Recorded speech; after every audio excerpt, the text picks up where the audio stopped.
Good morning प्यारे बच्चों, कैसे हैं आप सब लोग। आशा है आप सभी अपने परिवार के साथ सकुशल एवं स्वस्थ होंगे। नोटबुक और पेन साथ लेके बैठिए, चीज़ों को बेटर वे में समझने का प्रयास कीजिएगा।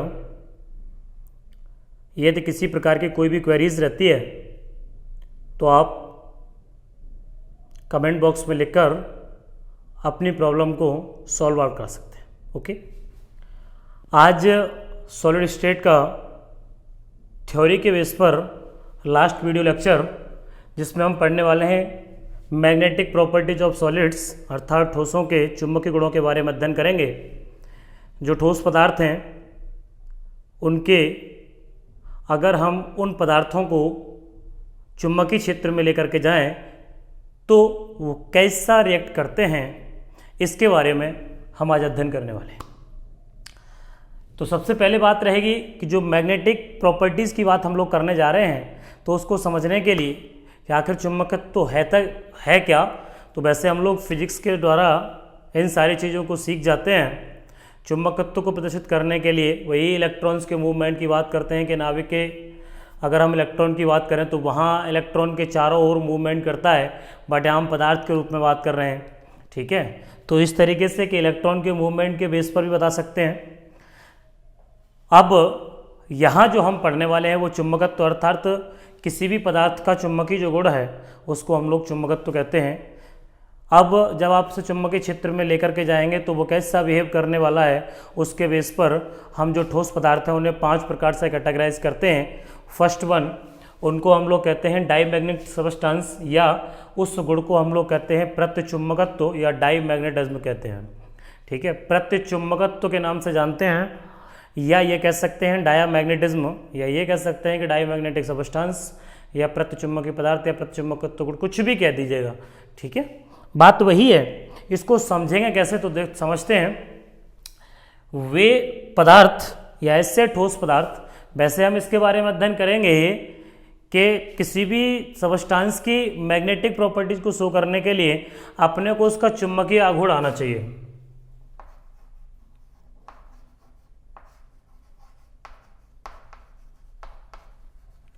जिसको मैग्नेटिक डायपोल के नाम से जानते हैं, चुंबकीय आघूर्ण। ठीक है, सॉरी, मैग्नेटिक मूवमेंट, मैं भूल गया। तो इसे मैग्नेटिक मूवमेंट के नाम से जानेंगे। इसका मतलब है चुंबकीय आघूर्ण, और चुंबकीय आघूर्ण निकालने के लिए अपने पास फॉर्मूला होता है, इसको म्यू से डिनोट करते हैं। तो mu is equal to n+2, unit होती है bm, जिसका मतलब है बोहर मैग्नेटॉन के नाम से हम इसको जानेंगे, क्योंकि इसको डिस्कवर किया था साइंटिस्ट बोहर ने, इसलिए उनके बेस पर बोहर मैग्नेटॉन इसकी यूनिट बनती है। अब रूट n+2, वेयर n क्या है यहाँ पर, अगर हम n की बात करते हैं तो n यहाँ नंबर ऑफ अनपेयर्ड इलेक्ट्रॉन्स है, अर्थात अयुग्मित इलेक्ट्रॉनों की संख्या है। ध्यान रखना, n is equal number of unpaired electron, जिसको अयुग्मित इलेक्ट्रॉनों के नाम से जानते हैं। आप लोगों के लेवल पर बोर्ड में क्वेश्चंस पूछता है डी ब्लॉक से, तो वहाँ पूछेगा 2-3 सब्सटेंस दे रखे होंगे और ये पूछेगा इन सब में सबसे अधिक चुंबकत्व किसका है। अर्थात चुंबकत्व निकालने के लिए अपने को आवश्यकता पड़ती है कि उसका हम लोग चुंबकीय आघूर्ण निकाल लें। अगर चुंबकीय आघूर्ण निकाल सकते हैं तो जिसका जितना ज़्यादा चुंबकीय आघूर्ण आएगा, इसका मतलब है वह अधिक चुंबकत्व प्रदर्शित करता है। जैसे सपोज अपने पास कोई एग्जांपल दे दिया, आपसे ये कह दिया कि Fe++ दे रखा है, ठीक है, और Fe++ के साथ कोई एक एग्जांपल और ले लीजिएगा। सपोज मान लो कि कॉपर दिया है Cu2+।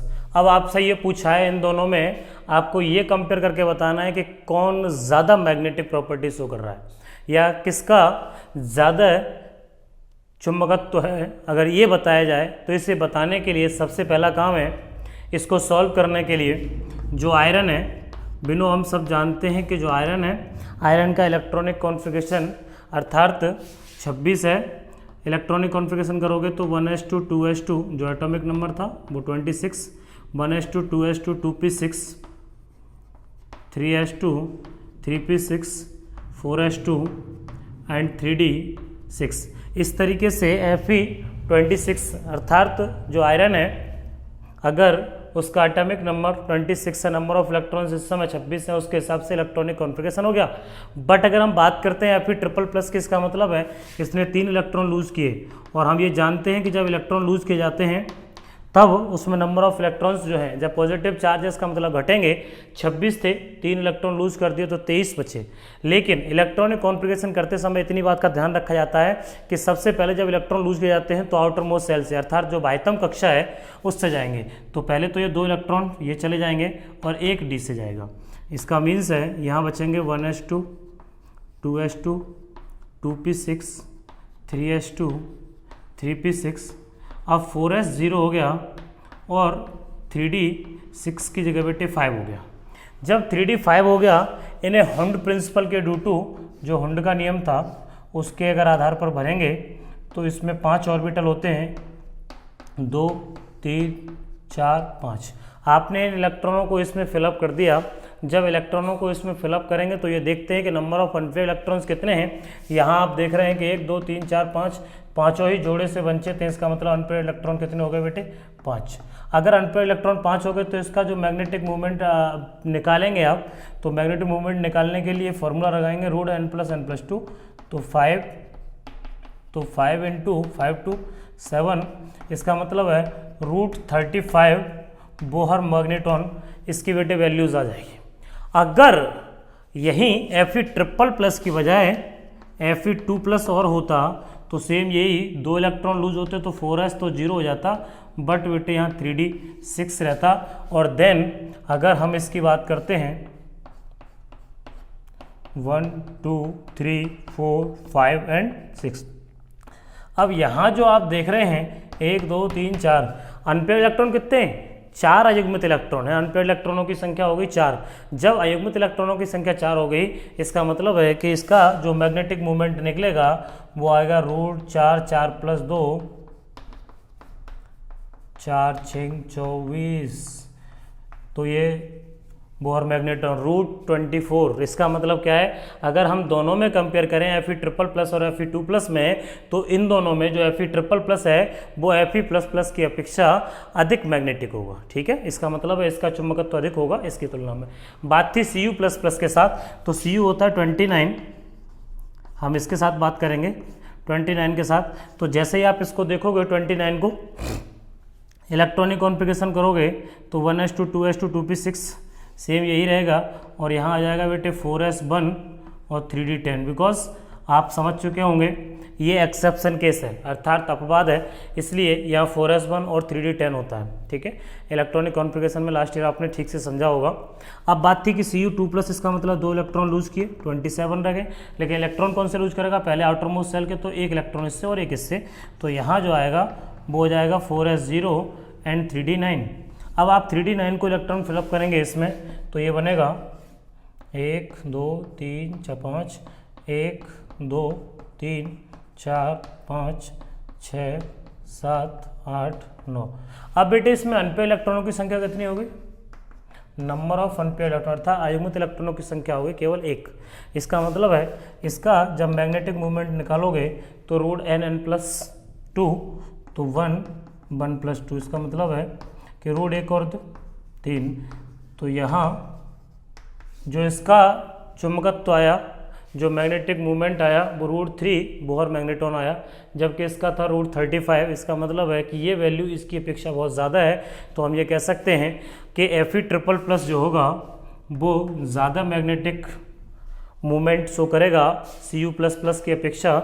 इसलिए हम ये कह सकते हैं कि जो Fe++ है वो Cu++ की अपेक्षा अधिक चुंबकीय होगा। ओके, अगर हम इसके साथ भी कंपेयर करते तो यहाँ ये ऑर्डर हो जाता कि Fe++ ज़्यादा मैग्नेटिक है, Fe++ उससे कम है, और Cu++ उससे भी कम है, लेकिन हैं तीनों जो चुंबकीय गुण शोष करते। अब बात थी कि अब जब हमने चुंबकीय आघूर्ण निकाल लिया, इस तरीके से जब निकालते हैं तो ये बता पाना कि कौन कम चुंबकी, इसी के बेस पर कौन चुंबकत्व शो नहीं कर रहा, तो इसको समझने के लिए हम लोग बात करते हैं। अब इसके बेस पर तो हम यह बताएंगे कि जो चुंबकीय गुण हैं वो 5 प्रकार के होते हैं। फर्स्ट वन, जिनको हम लोग प्रतिचुंबकीय कहते हैं, तो प्रतिचुंबकीय पदार्थ हो जाएंगे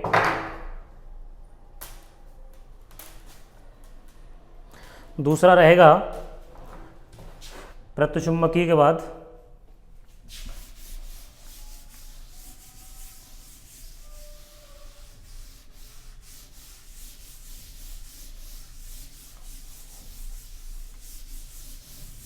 ठीक है।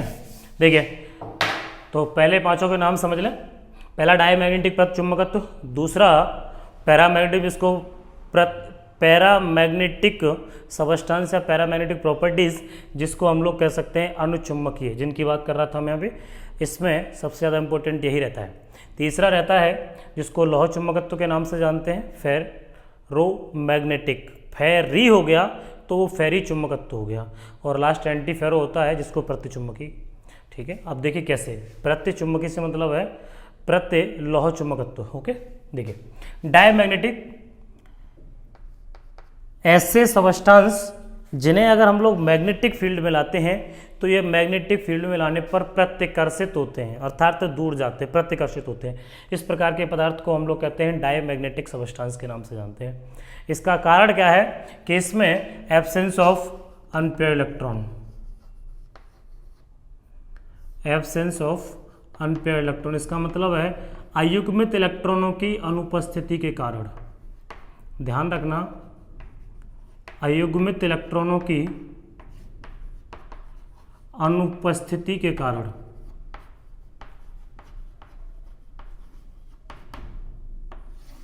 ये डायमैग्नेटिक होते हैं। जैसे ही इन्हें आप चुंबकीय क्षेत्र में लेकर के जाएंगे तो ये प्रत्यकर्षित होने का काम करेंगे, अर्थात दूर हटेंगे, रिपेल करेंगे, इसलिए हम इनको कहते हैं। इस प्रकार के एग्जाम्पल में आप ले सकते हैं B2O3 ले सकते हैं, NaCl ले सकते हैं, ठीक है, TiO2 इट्स एक्स्ट्रा। इस तरह के जो एग्जाम्पल्स हैं वो डायमैग्नेटिक सबस्टेंस के रूप में रहने वाले हैं। Cu2O आ जाएगा, Zn++ आ जाएगा, ठीक है। और भी एग्जाम्पल अगर देना चाहो तो Cu2O and Zn++ it's extra. ध्यान रखना अनपेयर इलेक्ट्रॉन 0, इसमें अनपेयर इलेक्ट्रॉन नहीं होता। जैसे ये फिलअप हो रहा है,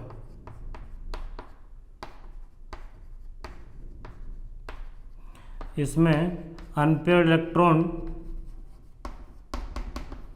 0 होते हैं। जब अनपेयर इलेक्ट्रॉन n की वैल्यू 0 हो जाएगी, जब उसको इसमें पुट करोगे तो जो मैग्नेटिक मूवमेंट है वो 0 आएगा। जब मैग्नेटिक मूवमेंट 0 आ जाएगा तो हम ये कह सकते हैं कि वो कैसा होगा बेटे, प्रतिचुंबकीय पदार्थ होगा। ओके, चलिए बात करते हैं इसके बाद दूसरा, जिसको हम लोग कहते हैं पैरामैग्नेटिक सबस्टेंस।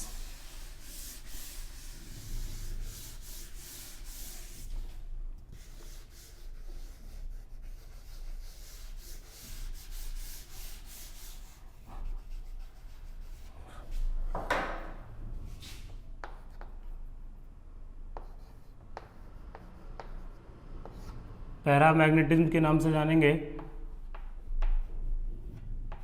अनुचुंबकत्व। इसकी विशेषता क्या है कि जैसे ही आप इसे चुंबकीय क्षेत्र में लेकर के जाएंगे तो ये जो पदार्थ होते हैं चुंबकीय क्षेत्र में आने पर थोड़ा सा आकर्षित होते हैं, हल्का सा, ये कह सकते हैं दुर्बल रूप से आकर्षित होते हैं, बहुत ज़्यादा स्ट्रांग तरीके से नहीं, दुर्बल रूप से आकर्षित होते हैं। दुर्बल रूप से आकर्षित होने का मतलब है जैसे ही उसके कांटेक्ट में आएंगे तो थोड़ा सा मैग्नेटिक मूवमेंट शो करेंगे, लेकिन अगर वहाँ से आप उस चुंबकत्व, जो चुंबकीय पदार्थ है, उसको अगर आप हटा लेते हैं तो दोबारा से ये अपना चुंबकत्व खो देते हैं। कैसे? सपोज मेरे पास ये कोई आयरन का पीस है, अगर मैं इसे किसी मैग्नेट के कांटेक्ट में लेके आऊँ, बड़े वाले के, और तब यदि आप यहाँ से देखेंगे तो ये जो है वो मैग्नेटिक सबस्टेंस अर्थात मैग्नेटिक प्रॉपर्टी शो करेगा, ये वाला पोर्शन। अब होता क्या है कि आप कुछ समय बाद अगर इसको यहाँ से हटा लेते हो और पहले जैसा था वैसे छोड़ देते हो तो यहाँ जो इसका चुंबकीय गुण है वो खत्म हो जाता है। इसका मतलब है इसने अपने चुंबकत्व को खो दिया। तो इस प्रकार के जो सबस्टेंस होते हैं तो इनको हम लोग टेम्परेरी मैग्नेट के नाम से भी जानते हैं। टेम्परेरी मैग्नेट की तरह बिहेव भी करते हैं। इसका मतलब है ये अस्थायी चुंबक की भांति,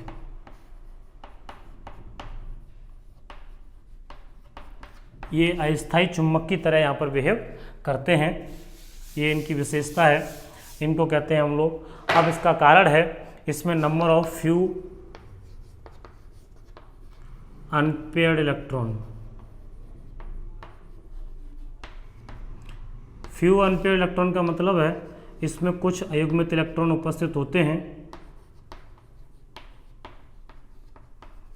और जब कुछ अयुग्मित इलेक्ट्रॉन होंगे तो उसके कारण इनको हम लोग कहते हैं पैरामैग्नेटिक सब्सटेंस, अर्थात अनुचुम्बकत्व या अनुचुम्बकीय गुणों के नाम से हम इसको जानते हैं। ठीक है, अनुचुम्बकीय गुण या जिसको पैरामैग्नेटिज्म अनुचुम्बकत्व के नाम से जानेंगे। ठीक है, इसमें कुछ एग्जांपल्स हम लोग ले लेते हैं। Ti2O3,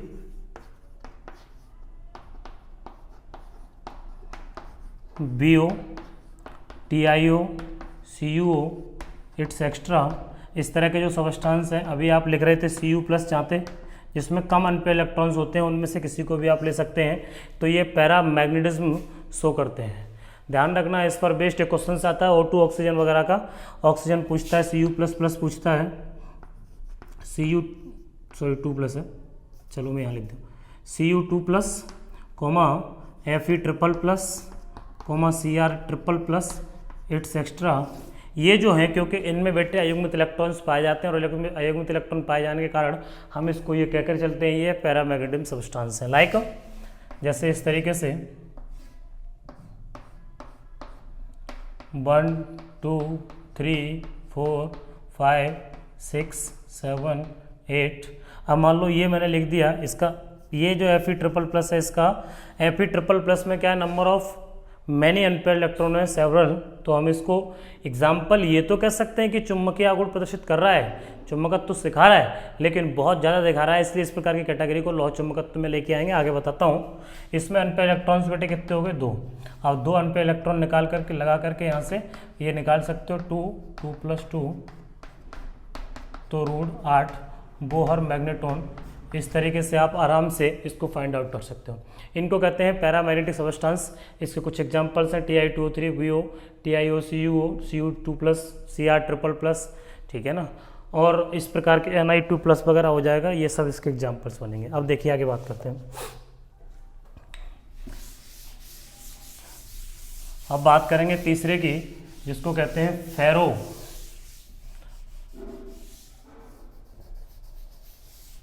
magnetism.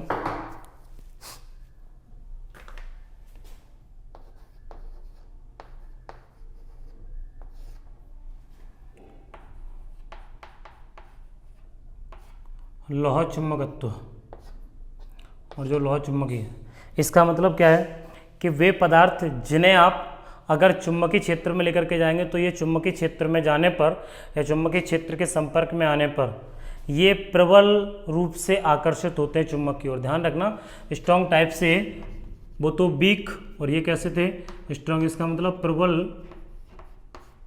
चुम्बक की तरह बिहेव करने लगते हैं। अगर आप यहाँ से जो चुम्बक था उसको हटा भी लेंगे तब भी ये चुम्बक की तरह बिहेव करते रहेंगे, इसलिए हम इनको स्थायी चुम्बक कहते हैं।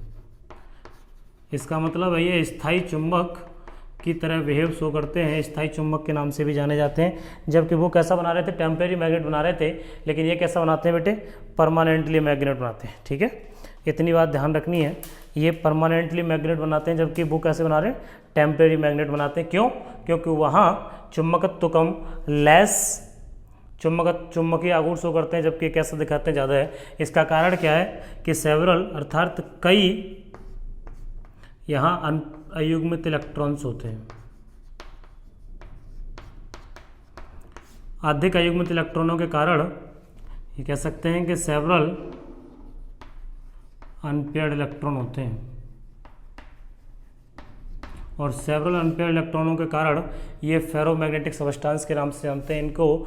जो इनके द्वारा बनाया गया मैग्नेट है उसको हम लोग कहते हैं परमानेंट मैग्नेट के नाम से जानेंगे। अब परमानेंट मैग्नेट जो ये होता है, थोड़ा सा यहाँ एक बात और समझनी है परमानेंट मैग्नेट के साथ साथ, कि कुछ जो जनरल आपका सामान्य टेम्परेचर है नॉर्मल, तो उस जनरल टेम्परेचर पर जैसे लोहा है, कोबाल्ट है, निकल है, ये 3 एग्जाम्पल थोड़ा ध्यान रखना, लोहा, कोबाल्ट, निकल, इट्स एक्स्ट्रा।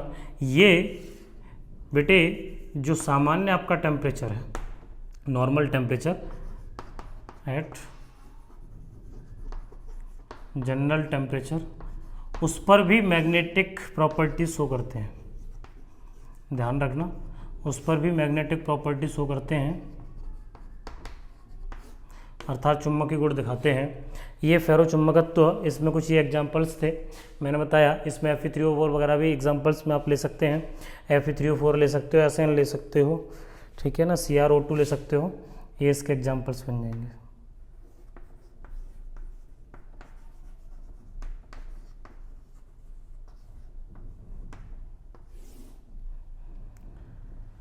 Fe3O4 और ये है CO2। तो इस प्रकार से बेटे ये फेरोमैग्नेटिक सबस्टांस होते हैं। अब फेरोमैग्नेटिक सबस्टांस के बाद चौथा आता है जिसको हम लोग कहते हैं फेरी।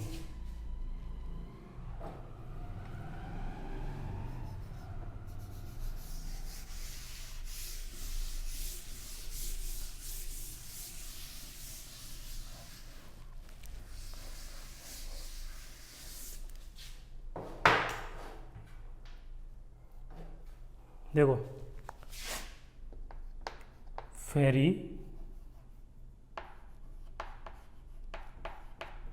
चुंबकत्व, जिसको लघु लौह चुंबकत्व के नाम से भी जानते हैं, सॉरी लघु लास्ट वाला है। देखिए ये है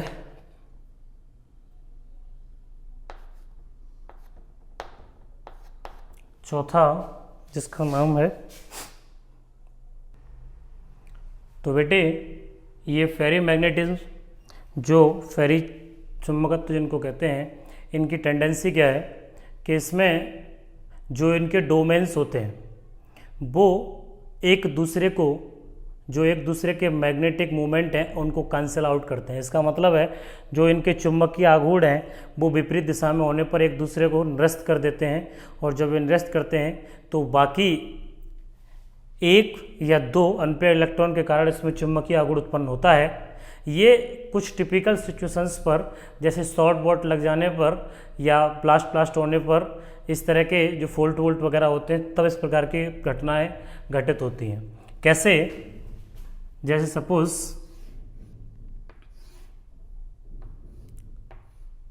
ये सिचुएशन है, इसमें आप ये सोच रहे होंगे, सिचुएशन ऐसी होती है कि अनपेयर इलेक्ट्रॉन्स, जब भी हम हॉर्न के प्रिंसिपल के ड्यू टू भरते हैं तो उसमें इलेक्ट्रॉन्स पहले एक ही ऑर्डर में सीधा जाता है, एक एक करके इलेक्ट्रॉन एंटर करता है, तब अपोजिट स्पिन में आता है। मैंने बताया जब इलेक्ट्रिक शॉर्ट वगैरह लगते हैं तब इस प्रकार की प्रॉब्लम क्रिएट हो जाती हैं। तो इसका जो मैग्नेटिक मूवमेंट है उसको ये कैंसिल करेगा और इस वाले को ये कैंसिल करेगा, बाकी सिर्फ बचता है एक। हमें दिखने में तो ये फेरोमैग्नेटिक की तरह लगते हैं, अर्थात लौह चुंबकत्व की तरह लगते हैं, परंतु वास्तविकता में यहाँ जो इसमें मैग्नेटिक मूवमेंट प्रेजेंट हो रहा है वो एक अनपेयर इलेक्ट्रॉन के कारण हो रहा है, इसलिए ये कम होता है। अतः इनको हम लघु लौह चुंबकत्व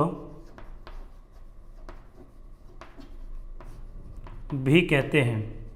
कि जो प्रॉपर्टीज और ये सबस्टांस हैं लघु लौह चुंबकीय पदार्थ भी कहलाते हैं। ठीक है, अब बात कर रहा हूँ पांचवें की, जिसको एंटी फेरो मैग्नेटिक प्रत्यलौह चुंबकत्व